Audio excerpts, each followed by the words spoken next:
Hello there friends, and welcome to my 5th mobile Final Fantasy news update this week in Final Fantasy Mobile.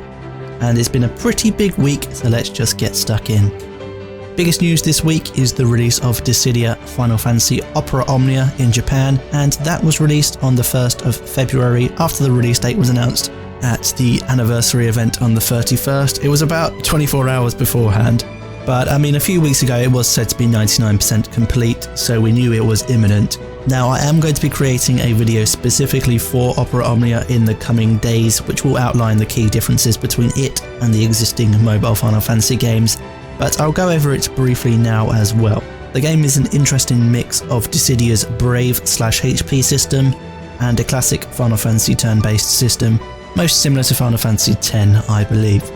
Like Record Keeper, characters are all acquired through play. This is the good gear which is behind the gacha, and that will probably dictate which characters you actually use.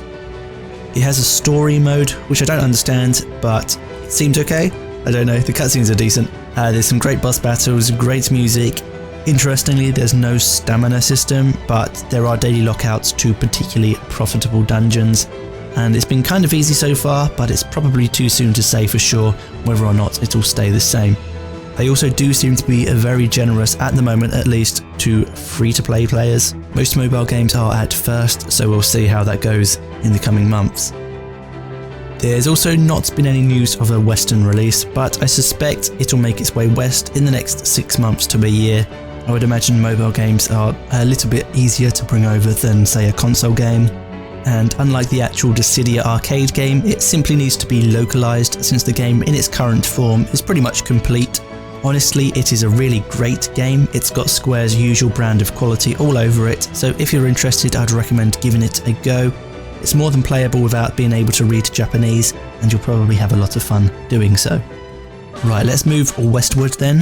Mobius Final Fantasy will be releasing on Steam about 24 hours after this video is uploaded, which is lovely stuff. The game will go into maintenance and will be unavailable for about 7 hours tonight. It may be longer depending on how things go, so don't expect it to be up straight away.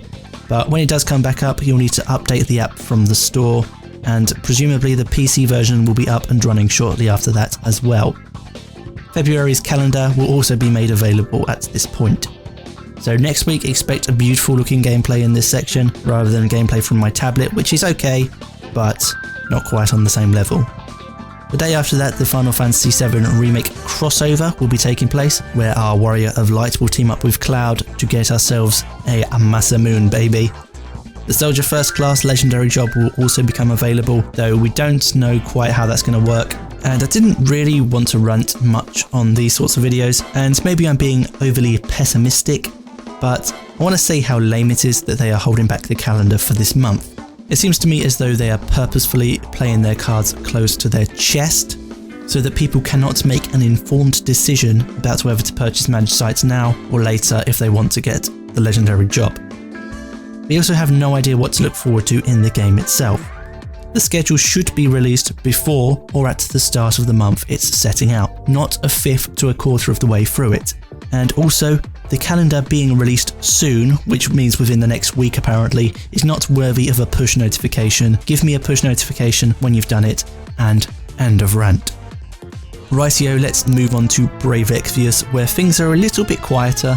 The Ariana Grande and New Year's events have ended, and the Secrets of Mana event has begun, which lets you get a hold of basically everything from summon tickets, Gigantours, 6-star awakening mats, Magicites, all that good stuff you need. For whatever reason, the New Year's banner is still available, where you can acquire Yun, Ling and Xiao, all very powerful units.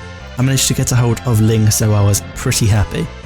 And the Secrets of Mana banner offers Randy, Prim and Popeye. Yeah, other than that, there's not much going on Brave Exvius. Business as usual, and we will probably be seeing more Type 0 events soon. Finally, we're on to Record Keeper, which, like Brave Exvius, has been keeping quiet for the most part. That said, Record Keeper's 2nd anniversary is upcoming.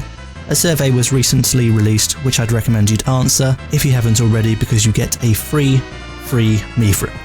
And the survey is basically just you writing a letter to Santa telling him what you would like for Christmas. As for the cycling of events, the Final Fantasy Tactics event A Sword for Peace is closing up pretty much now. The Final Fantasy IV event, The Blue Planet, will be continuing up until next week, and the Final Fantasy I Dawn of a Legend event will be starting up sometime soon as well. Either way, happy birthday to Record Keeper. I've been playing casually for about 8 months or so now, but I'm incredibly glad to see a game, especially a mobile game, make it this long while maintaining such quality and such popularity. So that is what's going on the mobile side of Final Fantasy. If you haven't already, you can check out what's been going on in the rest of the Final Fantasy universe by clicking the link on screen now or in the description. Thank you for watching, guys, and I shall see you in the next one.